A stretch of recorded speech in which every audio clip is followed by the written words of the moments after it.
you sometimes feel that your mind is all over the place? There is a lot going on in your head, and your thoughts pull you in different directions. Mental clutter comes in many forms: ruminating, holding on to resentment and negative experiences, worrying about things beyond our control, and having constant sensory input and external distractions. I used to deal with a lot of mental clutter, and it would drive me crazy. After downsizing my possessions and organizing my physical space, I realized my mind could use some decluttering as well. Mental minimalism has been helping me to reduce clutter in my mind, to have more space for peace, joy, and clarity. Here are 3 things I do to declutter my mind.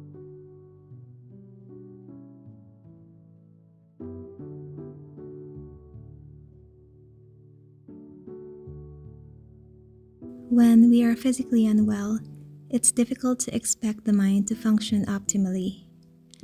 I struggle with anxiety, depression, and stress when I have too much caffeine, eat a bunch of junk, sleep very little, and have no downtime throughout my day. Healthy habits go a long way in decluttering my mind. I try to keep my healthy routine simple, uncomplicated, and minimal, which I will talk more about in my next video. Every day, we are bombarded with sensory information that clutters our mind and affects our mental health. So I take time away from social media to detach from noise in the virtual world. Whether it is going for a walk, journaling, or just sitting quietly, these help to declutter my mind and have more space within. I also include mindfulness practice as a part of my healthy routine.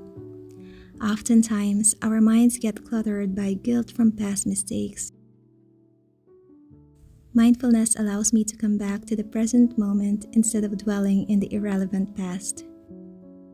Mindfulness helps me to accept things I cannot change, courage to change the things I can, and the wisdom to know the difference.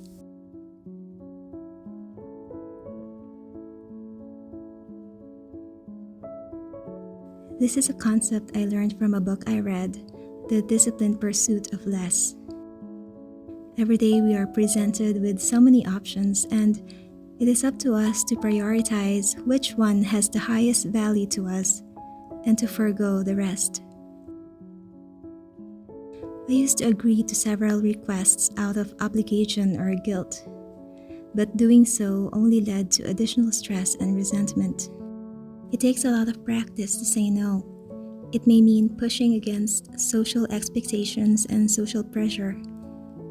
But by saying yes less, this prevents me from being stretched too thin, overworked, and underutilized despite all of the running around. Saying no isn't being selfish. When I say no to a request, I am honoring my current obligations and making sure that I am able to devote high-quality time and effort to them.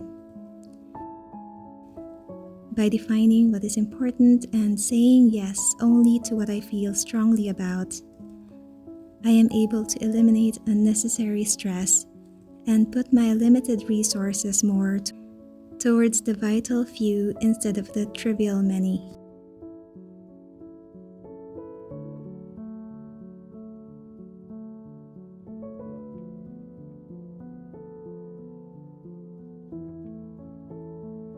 Our mind is never void of thoughts, but we can simply observe and not identify with all of them to reduce mental clutter.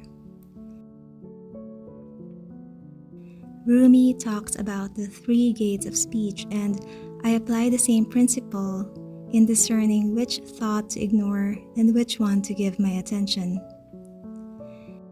When a nagging thought comes up, I ask myself these 3 questions. Is it true? Is it necessary? Is it kind?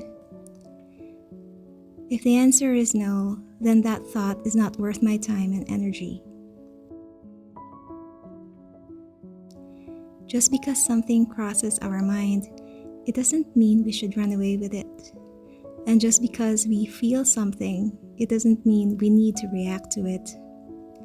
The more awareness we have of our feelings and thoughts, the easier it becomes to detach from them over time with practice.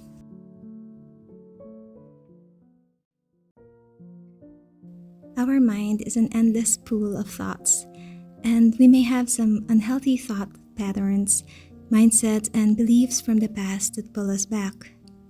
Some old habits and tendencies also contribute to our inability to focus and constant state of stress. By practicing mental decluttering, I am able to weed out non-essential habits, activities, and mindset that no longer serve me. As a result, I have more internal space for peace, calm, joy, and clarity.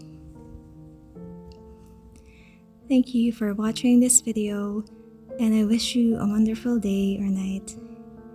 I look forward to seeing you again next time.